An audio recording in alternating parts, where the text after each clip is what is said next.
Breaking news ఉమ్మడి మెదక్ జిల్లాలో గాలివాన బీభత్సం సృష్టించింది. ఈదురుగాలులు దాటికి చెట్లు, కరెంటు స్తంభాలు విరిగిపడ్డాయి. సిద్దిపేటలో రాళ్ల వాన పడింది. దాంతో వరి, మామిడి తోటలు దెబ్బతిన్నాయి. ఇటు సంగారెడ్డి జిల్లా పటాన్చెరులోనూ వర్షం కుమ్మేసింది.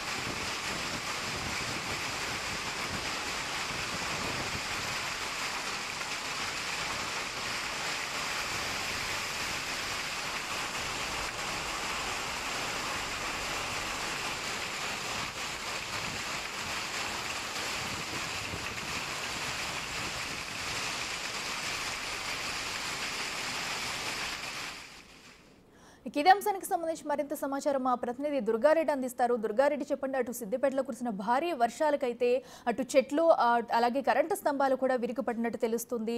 అయితే ఎంత మేర నష్టం వాటిల్లిందని చెప్పొచ్చు? ప్రస్తుతం అక్కడ సిచ్యువేషన్ ఎలా ఉంది? సిద్దిపేట జిల్లాలో పడ్డ వడగళ్ల వర్షానికి మాత్రం గాలి దుమారంతో విద్యుత్ పొలుసు ఇరిగిపోయి పడ్డాయి. ఆ విద్యుత్ సరఫరాకు అంతరాయం కలిగింది. దీంతో పాటు ఆ కూరగాయల తోటలు కూడా భారీగా నష్టం జరిగిందని చెప్పవచ్చు.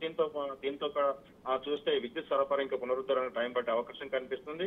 ఆ చెట్లు కూడా కూలి రోడ్డు మీద పడడంతో కొంత ట్రాఫిక్ కూడా అంతరాయం కలిగింది. ఇప్పుడిప్పుడే వాటిని క్లియర్ చేసే పరిస్థితి కనిపిస్తుంది. అదే విధంగా మెదక్ జిల్లాలో పడ్డ వర్షానికి చాలా చోట్ల కూడా మార్కెట్లకు వచ్చిన ధాన్యం కూడా తడిసిపోయింది. ఆ తర్వాత కూడా కొనుగోలు చేయడం లేదని చెప్పి ఆందోళన వ్యక్తం చేస్తున్నారు. అక్కడ రైతులంతా కూడా ధర్నాకు సిద్ధమవుతున్నారు. దీంతో పాటు అక్కడ వ్యవసాయకు సంబంధించిన అధికారులు, ఆ రెవెన్యూ అధికారులు అక్కడికి వెళ్లాలని చెప్పి జిల్లా కలెక్టర్ ఆదేశాలు జారీ చేశారు.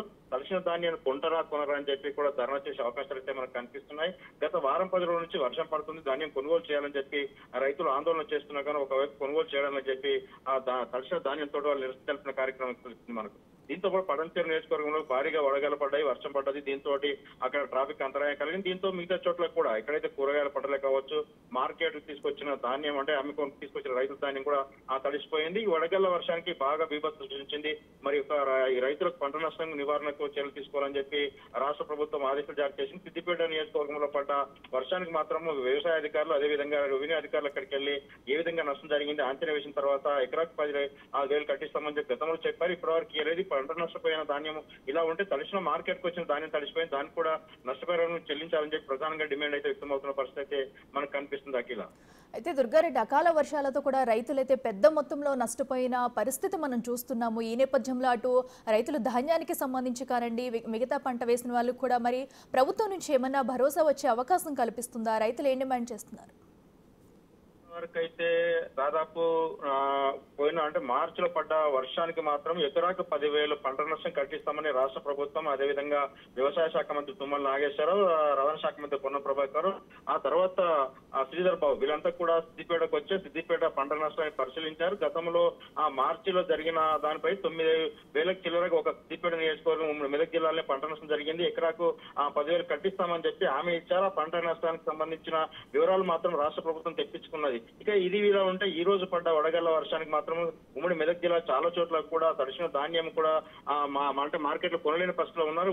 గతంలో ఒకసారి తడిసిపోయింది. మరోసారి ఈ రోజు పడ్డ వడగళ్ల వర్షానికి కూడా తడిసిన ధాన్యం ఉంది కనుక ఖచ్చితంగా కొనాలని చెప్పి ప్రధానంగా డిమాండ్ వ్యక్తం అవుతుంది. నిజంగా 10,000 కట్టిస్తారా, మరి తడిసిన ధాన్యానికి ఏమైనా రేటు కట్టిస్తారా అని చెప్పి కూడా వేర్చాల్సిన అవసరం ఉంది. ఆ దిశగా మాత్రము ఆ ప్రభుత్వం అంచనా వేస్తుంది. రెవెన్యూ వ్యవసాయ అధికారులు కూడా కీలకంగా అక్కడికి వెళ్లి ఎంతవరకు నష్టం జరిగింది, ఎందుకు కొనుగోలు చేస్తలేరు, జాప్యం ఎక్కడ జరుగుతుంది, మార్కెట్ కు వచ్చిన తర్వాత అమాలా లేకుంటే బార్దాలు లేవా, లేకపోతే రైస్ మిల్ కొరత ఉందా, వీటన్నిటిపై కులంకుశంగా నివేదిక పంపించాలని చెప్పి ఆ జిల్లా కలెక్టర్ కి అయితే రాష్ట్ర ప్రభుత్వం ఆదేశాలు జారీ చేసినట్లు కొంత మనకు సమాచారం అయితే అందుతుంది. అఖిల, అయితే దుర్గారెడ్డి, వర్ష ప్రభావం ఇంకా కొనసాగే అవకాశం ఉందా? అటు వాతావరణ శాఖ అధికారులు ఏం చెప్తున్నారు? ప్రజలకు ఎలాంటి సూచనలు చేస్తున్నారు? అంటే అఖిల, ఈ రోజు రేపు 3 రోజులు తెలంగాణ, ఆంధ్ర 2 రాష్ట్రాల్లో చాలా చోట్ల కూడా ఈదురుగాలు, ఉరుములతో కూడిన వర్షం పడే అవకాశాలు ఉన్నాయి. కొన్ని చోట్ల కూడా పిడుగులు పడే ప్రభావం ఉందని చెప్పి కూడా వాతావరణ శాఖ హెచ్చరిక జారీ చేసింది. ఇక చూసినట్టయితే కొన్ని చోట్ల మార్కెట్ కు వచ్చిన ధాన్యం, 2 రాష్ట్రాల్లో కూడా తెలుగు రాష్ట్రాల్లో మార్కెట్ కు వచ్చిన ధాన్యాన్ని పాలిథిన్ కవర్సే కావచ్చు, లేకుంటే ఇతర వాటిని తడవకుండా కాపాడుకోవాల్సిన బాధ్యత ఉంది. నిజంగానే ఇప్పుడైతే కొన్ని చోట్ల వారం 10 రోజులు, నెల రోజుల నుంచి వచ్చిన మార్కెట్ కు వచ్చిన ధాన్యం కొనుగోలు చేయకపోవడం వల్ల కొంత ఆందోళన వ్యక్తం అవుతుంది రైతుల్లో. అంటే ఈ రోజు రేపు మారికి మాత్రం వరి వర్షం పడితే మరింత ధాన్యం తడిసిపోయే అవకాశం ఉంది కనుక మనం ఖచ్చితంగా కొనుగోలు చేయాలని చెప్పి ఆ ప్రధానంగా డిమాండ్ వ్యక్తం అవుతుంది. వాతావరణ శాఖ హెచ్చరికల నేపథ్యంలో మాత్రం పశువుల కాపర్లు అదేవిధంగా కొన్ని చోట్ల పిడుగులు పడే ప్రభావం ఉంది కనుక వాళ్ళంతా కూడా ఇళ్ళ సేఫ్ సైడ్ గా ఉండాలి. పశువులను కానీ లేకుంటే పక్షులను అక్కడ అంటే తీసుకెళ్లిన వాళ్ళు జాగ్రత్తగా ఉండాలని చెప్పి చెట్ల కింద ఉండొద్దని చెప్పి కూడా కొంత జిల్లా కలెక్టర్లతో పాటు రెవెన్యూ, ఇరిగేషన్, వ్యవసాయ అధికారులకు కూడా ఆదేశాలు జారీ చేయడం తెలుస్తుంది.